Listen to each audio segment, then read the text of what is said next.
Partner हाँ इतना time कहाँ लगा देहले हो? अरे अरे उमर खां बाची से भेंट हो गई रहा करे के नाथे में देर हो गई ल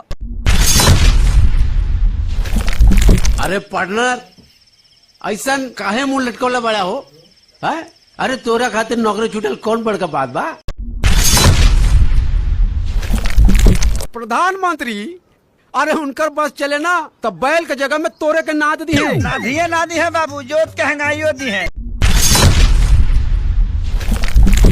ताबक लोले हुए का रे हैं ई टेंशन नौकरी के ना छोकरी के हा एगो तो नौकरी से हाथ धो बैठनी हम आ ऊपर से दारू पी के जाए घरे तब बाबूजी बिना पुलिस वाला जूता से मार के पीट फाड़ दिए।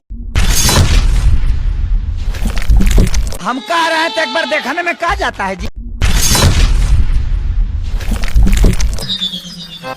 रे पार्टनर पाउडिल ते मारा तरी है लंगड़ी तोर मौसा मारी है हाँ